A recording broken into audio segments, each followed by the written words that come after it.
मित्रांनो, आपल्या सर्वांनाच माहीत आहे की 60व्या शतकामध्ये सद्गुरू संत बाळूमामा हे आपल्या या भागात होऊन गेले.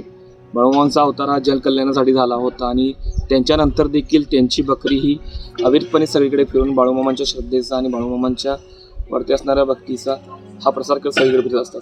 आज आपण आलो आहोत ते मुरगुडजवळ चौंडाळण या गावाजवळ. इथे बग्गा नंबर 5 या ठिकाणी आलेला आहे. आपण या संपूर्ण प्रक्रियेची माहिती घेणार आहोत. असे 18 बग्गे एकूण महाराष्ट्रभर फिरत असतात.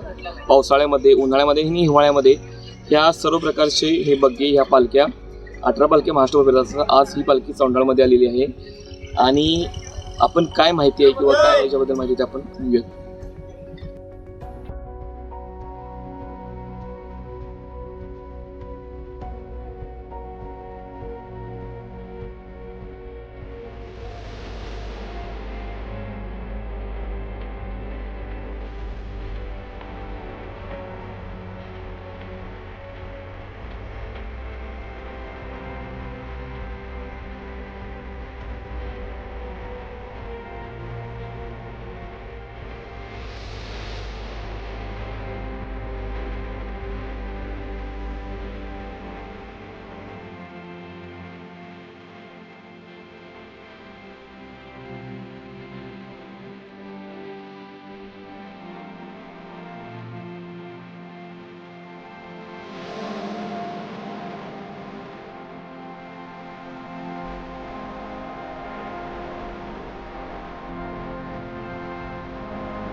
बकऱ्यांचा सण आल्यापासून येणाऱ्या प्रत्येक भाविकाला या ठिकाणी महाप्रसाद दिला जातो.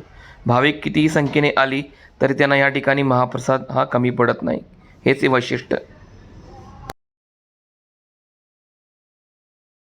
संत सद्गुरू बाळूमामा यांच्या बग्गा नंबर 5 या ठिकाणी आज आपण आलो आहोत. आज आपल्यासोबत आहेत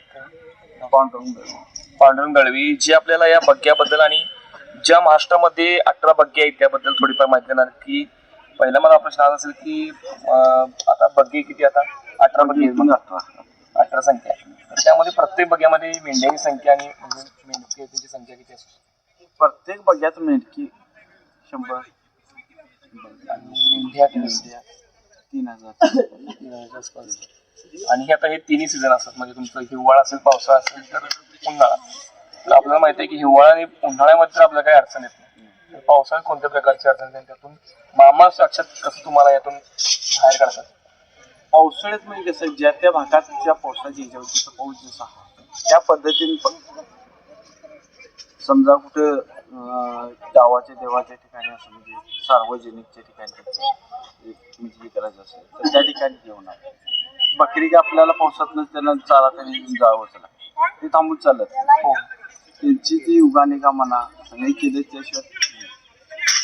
आता मी बघतोय की आता बघा एका ठिकाणी आल्यानंतर 3 दिवस हे महाप्रसाद वगैरे या गोष्टी म्हणजे चालू असतात. कितीही लोक येऊन देत, किती लोक, त्या लोकांना कधीच महाप्रसाद कमी पडतात. याच्या मागचं रहस्य म्हणजे बऱ्याच जणांना ते नाविन्यपूर्ण आहे आणि वेगळं देखील आहे की बाबा इतकी सारे लोक दर्शन घेतात, त्यांना महाप्रसाद दिला जातो, आंबील प्रसाद दिला जातो, तो कधीही कमी पडत नाही. मागचं नेमकं कारण काय असेल सांगू शकता? बाळूमाची कृपा आहे. बाळूमाची शिकवण आहे, शिकवण सगळी हीच. बाळूमाने आजपर्यंत ज्यावेळी बाळूमाचा भंडारा पडला त्यांच्या कमी कुठली कितीही लोक भरपूर किती आणि तुम्ही आता सगळीकडे फिरताय महाराष्ट्रामध्ये, तर तुम्ही आता सगळे जे बघे असतात 18 बघे एकत्र कधी येतात आणि कुठला असा एकत्र दिवस असतो की ज्या दिवशी तुम्ही सगळी घरून एकत्र येतात? ज्या दिवशी बाळूमामाच्या आदमापूरमध्ये म्हणजे हे समाधीच्या वेळी भंडारा जेवण असतो त्यावेळी प्रत्येक बग्याची ती मामाच्या प्रत्येक बघ्यातल्या मेंढीच्या दुधाची त्या ठिकाणी दुधाची आदमापूरमध्ये पाडव्या दिवशी माझ्या मते हा सण साजरा केला. त्या दिवशी सगळे बघेवाले एकत्र सण मोठं नसतं. तर आता मी बघतोय की बरेच जण म्हणजे बाहेरचे लोक सुद्धा यामध्ये येऊन सेवा करतात, त्यांना निश्चित फळ मिळेल. तर एखादा अनुभव तुमच्या कानावर असेल की तो घेऊन मला सांगावं प्रेक्षकांना. मामांचं कसं आहे, मला आमची मनापासून जर मामाची सेवा केली तर ते मामा त्यांचं ते हे देऊ शकतात. मनापासून श्रद्धा पाहिजे त्याच्यावर, त्याला कधीच काही कमी पडत नाही. आपलं मन निर्मळ ठेवून ती श्रद्धा केली, मामाची सेवा केली मेंढी किंवा आणि कुठली सामाजिक सेवा मामा ती मनापासून केली, तुम्हाला कुठलीच गोष्ट नको. मित्रांचं मामांचे शिकवण हीच आहे की आपण जर मनापासून त्यांची भक्ती केली, सेवा केली, कुठलाही खोटेपणा न करता, कुठलाही स्वार्थ न ठेवता त्यांची भक्ती केली तर आपल्याला कधीच काही कमी पडणार नाही.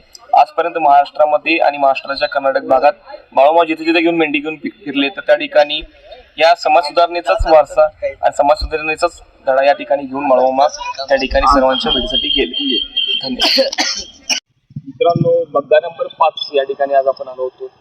महाराष्ट्रभर ह्या ठिकाणी हे सर्व ठिकाणी बग्गे येत असतात.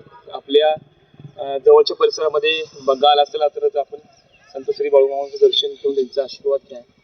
आणि या ठिकाणी असणारे आपण बघू शकताय की या मेंढ्या किंवा हे जे सर्व काही बाळूमामांचे धन आहे ते बाळूमामांच्या पासून आजपर्यंत धन आहे ते अविरतपणे वाढत आहे. आणि या धनामुळे होणारी वृद्धी या भक्तांच्या आणि ह्या सेवेकरांच्याच या सेवेमुळे ही जी धनसंपत्ती किंवा ह्या ज्या मेंढ्या असतील किंवा हे जे असेल ते वाढत चाललेलं आहे. आणि ते तितक्याच श्रद्धेने तितक्याच निष्ठेने या ठिकाणी सर्व सेवा करतात.